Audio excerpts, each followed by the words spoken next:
اے اللہ، ہم تیرے گنہگار بندے، ہم تیرے خطا کار بندے، ہم تیرے عاجز بندے تیری پاکی بیان کرتے ہیں اور تیرے آگے دعا کرتے ہیں، تیرے آگے ہی سجدہ کرتے ہیں، تیرے آگے ہی ہاتھ پھیلاتے ہیں۔ ہماری خطاؤں کو معاف فرما، ہمارے گناہوں کو درگزر فرما۔ اے اللہ، ہم اپنے اگلے پچھلے صغیرہ و کبیرہ، چھوٹے بڑے سبھی گناہوں، خطاؤں اور نافرمانیوں کی تجھ سے معافی مانگتے ہیں۔ اے اللہ، اے رب العزت، ہم اپنے گناہوں سے توبہ کرتے ہیں، ہماری توبہ قبول کر کے اے پاک پروردگار ہم سب کو سچا اور پکا مومن بنا دے، ہم سب کو اسلام پر استقامت نصیب فرما دے، ہمیں کامل اور پختہ ایمان والا بنا۔ اے پاک پروردگار تمام مسلمانوں کو خواب غفلت سے بیدار کر دے۔ اے اللہ، ہمارے دین اسلام کی حفاظت فرما، مسلمانوں کو دین و دنیا میں عزت عطا فرما۔ اے عرش کے مالک، اے حکمت والے، اے کائنات کے رب، ہمارے دلوں کو گمراہ ہونے سے بچا لے، جس طرح سے پہلی قومیں گمراہ ہوئیں اور جس طرح سے پہلی قوموں نے اپنے انبیاء کی نافرمانی کی ہے۔ اے اللہ، تو ہمیں ایسی نافرمانی سے بچا۔ اے اللہ، تو ہمیں ان عذابوں سے بچا جو تو نے پچھلی قوموں پر نازل کیے۔ اے اللہ، تو ہمیں ان تمام گناہوں سے بچا جن گناہوں میں پچھلی قومیں مبتلا ہوئیں۔ اے اللہ، اے مولا، تو ہماری حفاظت فرما ہر اس فعل سے جو تیری ناراضگی اور تیرے غضب کا باعث بنا۔ اے اللہ، ہماری زندگی کو اپنی چاہت کے مطابق کر دے، ہمیں صرف نیکی کی توفیق عطا فرما۔ ہم نیکی کی باتوں کو سنیں، نیکی کی باتوں کو سننے والا بنا دے اور ان پر عمل کرنے والا بنا دے، اور نیکی کی باتوں کو پھیلانے کی توفیق عطا فرما۔ یا اللہ،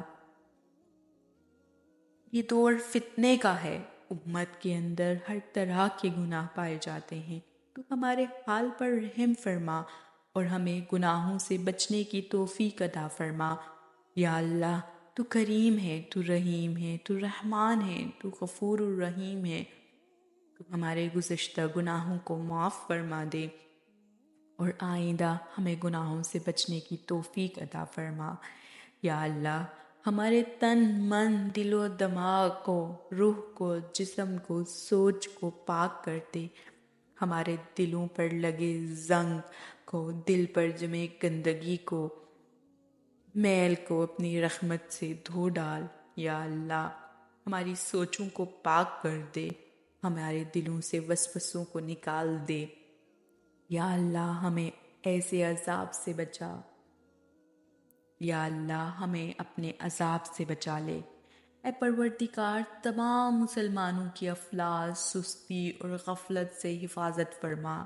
یا اللہ، اسلام کا بول بالا ہو، اسلام کا جھنڈا بلند ہو۔ اے اللہ، کل امت مسلم کو حشر کی رسوائی سے پناہ عنایت فرما۔ یا اللہ، ہم سے راضی ہو جا، یا اللہ، ہم سے راضی ہو جا، ہمیں شیطان اور نفس کے شر سے بچا۔ اے پاک پروردگار، ہمارے قوموں کو سراج مستقیم پر قائم رہنے والا بنا دے۔ یا اللہ، ہمارے قدموں کو سراج مستقیم پر قائم رہنے والا بنا دے، ہم پر اپنی خاص رحمت نازل فرما اور اپنے عذاب سے بچا۔ اے پاک پروردگار، ہمیں ان لوگوں کی صحبت عطا فرما جو تیرے پسندیدہ بندے ہیں اور ہمیں تجھ سے قریب کر دیں، جو تیری یاد دلاتے رہیں اور ہمارے ایمان میں اضافے کا سبب بنے۔ ہماری نیکی کے سفر کی منزل جنت ہو اور تیری رضا کا حصول ہو۔ پاک پروردگار، ہمیں ایسی طاقت نہ دے جس سے ہم دوسروں کو کمزور کر دیں، ہمیں وہ دولت نہ دے جس کی خاطر ہم دوسروں کو غریب سمجھیں، ہمیں وہ علم نہ دے جسے ہم اپنے سینے میں چھپا کر رکھیں جس سے کسی کو نفع نہ ہو، ہمیں ایسی بلندی نہ دے کہ ہمیں پستی میں کچھ نظر نہ آئے، ہمیں وہ سب کچھ دے جو ہم دوسروں میں بانٹ سکیں اور سب کے برابر ہو جائیں۔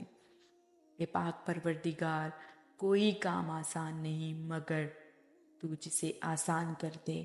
جب تو چاہے مشکل کو آسان کر دیتا ہے۔ اے پاک پروردگار، جتنے بھی مسلمان بہن بھائی بچے بوڑھے جوان مشکل میں ہیں، ان کی مشکلات کو آسان فرما دے۔ یا اللہ، ہمیں کبھی بھی کسی بھی حالت میں مشکلوں اور پریشانیوں میں، خوشیوں میں، راحتوں میں کبھی بھی اکیلا مت چھوڑنا۔ ایک پاک پروردگار، ہماری کوشش یہی ہے کہ ہم نیکی کی بات کو پھیلائیں تاکہ تمام انسان ان گناہوں سے خود کو بچا سکیں جن گناہوں کی وجہ سے گزشتہ قوموں پر عذاب نازل ہوئے۔ اے پاک پروردگار، نیکی کی ان باتوں کو پھیلانے والا بنا دے یا اللہ، اور نیکی کی ان باتوں کو پھیلانے میں ہماری مدد فرما، ہمیں توفیق عطا فرما یا اللہ۔ ہماری اس کوشش کو قبول فرما اور ہماری اس کاوش کو ہماری نجات کا ذریعہ بنا دے۔ اے اللہ، ہماری ان تمام حاجات کو، ہمارے ان تمام دعاؤں کو جو ہمارے لبوں سے ادا ہوئیں، جو تمہارے دلوں میں ہیں، اپنے حضور قبول و منظور فرما دے۔ ہمیں اپنے در سے خالی ہاتھ نہ لوٹانا، ہماری جھولی کو بھر دینا۔ اے پروردگار، اے دنیا کے مالک، دنیا سے رخصت ہوتے وقت ہماری زبان کو کلمہ نصیب کرنا اور قیامت کے دن ہمیں اپنے عرش کے سائے میں جگہ عطا فرمانا۔ آمین یا رب العالمین۔